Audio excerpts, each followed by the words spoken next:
What's up, everybody? Welcome back to JMac Sports Cards. Welcome back to the channel, back in the shed. We're going to talk about a topic that I think needs to be talked about, and that is that it's a lot easier to buy, to source your inventory, in this case sports cards, than it is to get these guys sold. So we're going to talk about not just the physical act of selling, we're going to talk about some of the mental things that go on.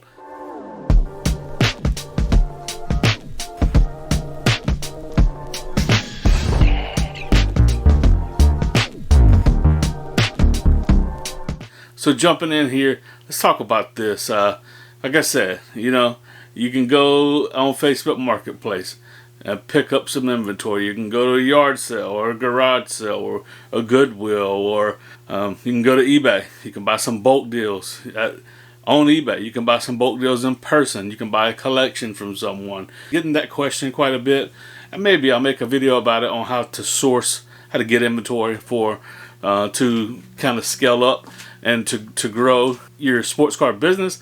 Maybe I will follow up a video on that. At any rate, it's actually fairly simple. The biggest thing is just making sure you get in at the right price and that you're getting good quality stuff that will actually sell. Because that brings me to my first point, is that I'm up to about 10,000 listings. Now we're using eBay as the reference. Some people ask this. New people in the hobby always ask this: how do you find out the price? How much is something worth? People were so used to and ingrained to go look it up in a physical price guide for coins, for currency. Back in the day, sports cards. That's all out the window these days. Beckett is irrelevant. You're irrelevant now. A price guide is really irrelevant in the big scheme of things here. For sports cards, the market dictates what a card will sell for and what someone's actually willing to pay for it. So you look at not what something is listed for on eBay, you look at what it's sold for on eBay. I say all that to say that I've got 10,000 plus listings now. Finally crossed that threshold, which is awesome. I look up these cards. I use Card Dealer Pro, which is a great tool. In it, every card that I upload the images to, within the portal of that, within 2 clicks, I can get into how much the active listings are and then how much a card has sold for. And on occasion, on some cards, even some popular players and decent cards that you would think sell more often actually don't. And that is a point that I don't think many people talk about. People will say, well, my card's worth, the last sale of it was $5.99. That was 3 months ago. Maybe it did sell that one time in the past 3 months, and there maybe were no other sales for multiple months, right? So sometimes sports cards just sit. They don't actually sell. So I say that to say that sometimes we overvalue the cardboard here, because if someone's not willing to pay for it, and that's likely the case on some cards that just sit, and or where all of them are priced at a certain price range, that just means it's too high. Maybe if that price tag was cut in half, someone would purchase that card, but they're not willing to buy it because it's not being sold. It's been sitting. That's something to keep in mind, that if there is even a sales history of a card, that doesn't really 100% necessarily mean that card's worth what that one individual was willing to pay for it. That's a tough thing to grab a hold of, but the more you sell, the more you see, the more volume you do, you will see when an offer comes in on a card that's been sitting for a while, you may want to think about taking it or countering pretty close. Let's say you got a card at $9.99 and an offer comes in at $4.99. The first thing that jumps into your mind is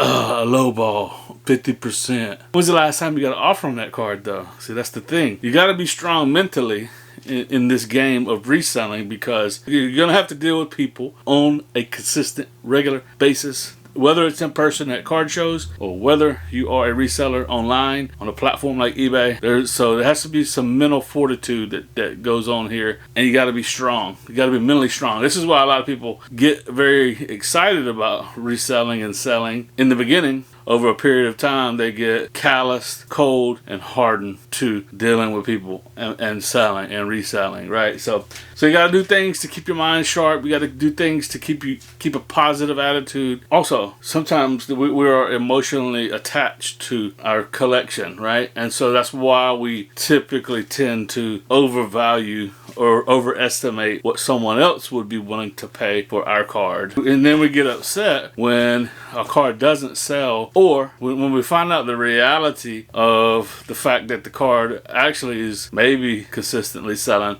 for much less than we thought. That's one of those instances where we have a tough time facing reality. The reality that that card is maybe not as collectible and as desirable to the rest of the hobby as it is to me. So that's another mental hurdle that we have to overcome if you want to be successful, if you want to move a lot of inventory, is disconnect yourself from your cards. If you really actually list them and you really want to sell them, disconnect from them. Say, I have mentally moved on from this cardboard.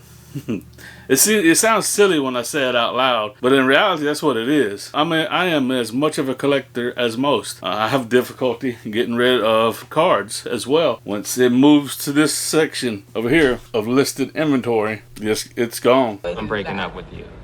I'm wheeling and dealing. I'm negotiating, making deals. Eventually, we'll run it at 99-cent auctions to move it. So that's sort of a place that you need to come to really actually be super successful. Let's jump over here. I'm going to do a quick update on sales the past 2 weeks because I didn't do a weekly recap last week because I was at a card show, coming back from a card show and working on that vlog video from that card show. So I'm going to jump over to my PC and we'll do a quick 2-week recap of the last couple week sales over on eBay. Okay, so I'm here. I got my data pulled up. We're looking at the report for between April 10th and April 23rd, which encapsulates 2 full weeks or 14 days. Here's something else that occurs from time to time. You see, I've been just continuously scaling, continuously uploading, continuously listing, and I'm thinking, you know, in my mind, I want to think it's always going to keep continuing to, sales are going to continue to snowball, and it's always going to be up and to the right. Where in reality, we've hit a lull. This month has been a lull, so you're going to see that reflected here in these total sales. Total sales in the last 2 weeks were 1504.85. Net was 909.76, but I have sold 287 cards in those 2 weeks, so a lot of quantity being sold, but the average sale price was only $524, so a lot more lower end are selling and not a lot of higher end. I have also, this would be in the beginning stages or the last couple 2 or 3 days worth of, I've listed some slabs. I got a couple orders in. I did get a recent PSA order. I dropped the video on that, and I also recently used CSG. I had some good quality rookies and stuff. Were base rookies and of stars, superstars, Hall of Famers, and stuff like that. And I just felt like there was too much risk to send them to PSA at the $19 level. CSG's $12. Wind up, I sent in those 6, I believe, of the Shohei Ohtani Topps Gold Rookie. All 6 of those got 10s. So I'm running those on auction right now, but I've set a base. I started them at $29.99, so it's difficult to run CSG or SGC at 99-cent auctions. I typically won't run those at 99-cent auctions. So, I mean, sold a lot of cards the last couple weeks, but no real big sales. You know, let's see, what is the biggest sale of the last 2 weeks overall? I did sell the Shaq PSA 10 for, I think it was $155. That was my biggest sale. And Albert Pujols sold for like 90 or 80. It was 85. It was a 2002 Topps 206. So that's the weekly recap, the last couple week recap. This is another thing you have to deal with, and the reality of it's not going to go the way that you always think it's going to go, and there are going to be ups and downs. There's going to be peaks. There's going to be valleys. So this is where I say only the strong survive and will endure, and will also pivot and figure out new ways and keep trying new things. So each and every month I try new promotions. I'm going to make another video in the coming week or so about how to run marketing campaigns and some promotional campaigns in an eBay store, and also talk a little bit about eBay store setup as well, because some of you have requested that. So that is in the pipeline. I will be working on that. This is it. There's highs, there's lows, there's ups, there's downs. This is just how it is. Let's all stay strong together.